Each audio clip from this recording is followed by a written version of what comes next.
A small thing often starts it. You watch the blue typing bubble pulse on the screen while you answer with care, stay 5 minutes late, smile when you are tired.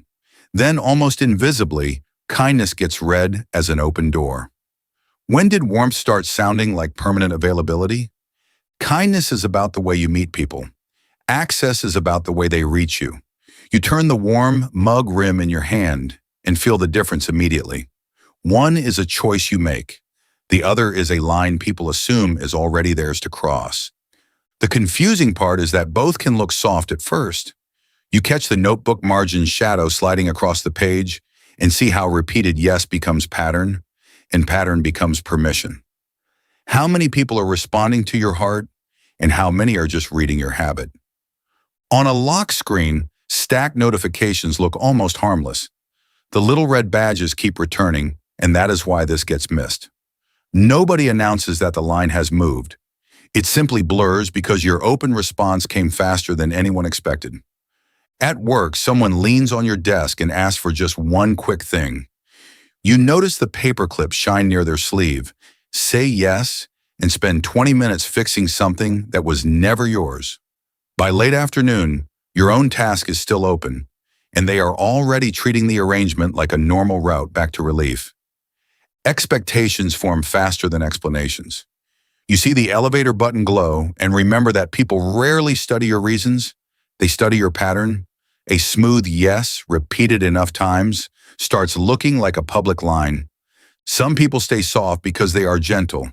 Some stay soft because conflict is expensive.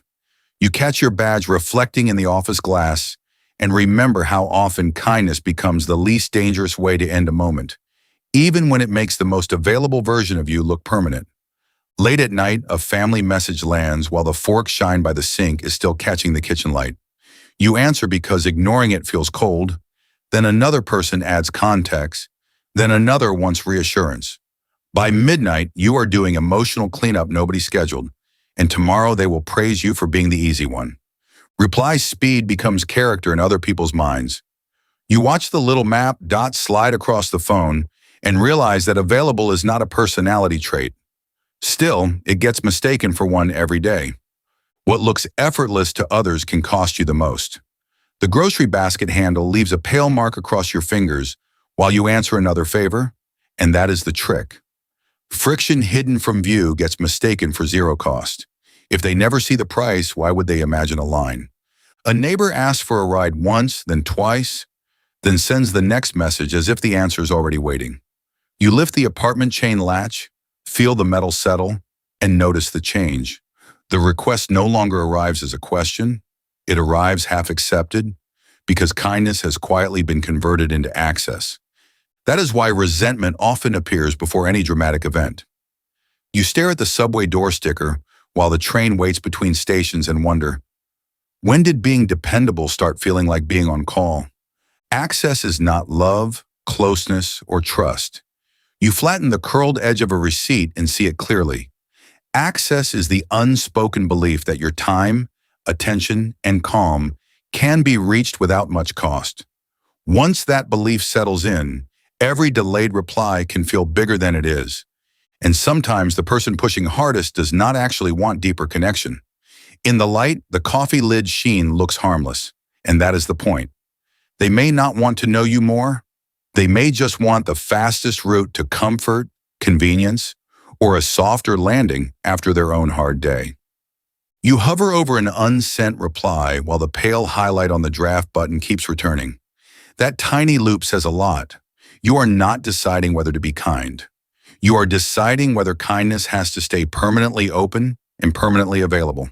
Boundaries often sound rude only because the relationship was built around easy access. You notice the coat hook shadow by the door, and the problem sharpens. The first clear line always sounds louder than the old quiet leak. But a line is not a wall.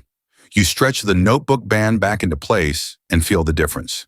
A clear edge protects the part of you that is genuinely open, so kindness can stay warm instead of slowly turning bitter. One Saturday, someone texts that they are nearby, then rings the bell before you answer. The intercom light blinks while you stand there deciding how rude refusal would look. You let them up because saying no at the door feels dramatic. Was that generosity or just surprise wearing your name? This is the quiet cost. You press a thumb against the empty calendar square and see how resentment grows where no small no is allowed. Without tiny lines, every later boundary has to arrive as a larger correction. In a group project, the kind person often becomes the cleanup person. You watch the laptop hinge catch the overhead light while one unfinished piece after another gets slid your way. By the deadline, everyone thanks your reliability, but nobody remembers the invisible hour you lost at the hinge of every almost finished task. Why do repairs keep finding the same pair of hands? So how does the pattern change without hardening your whole face? You touch the cold edge of a fridge magnet and start smaller than drama. Slower replies, narrower windows, fewer instant rescues. The line becomes readable before it becomes painful. You do not need a new personality. You lift the mailbox flap and realize people adapt faster to clarity than to silent resentment.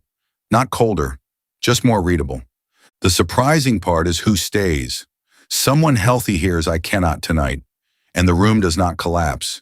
You slide a reservation card back into your wallet and notice that respectful people do not need you permanently available to feel close.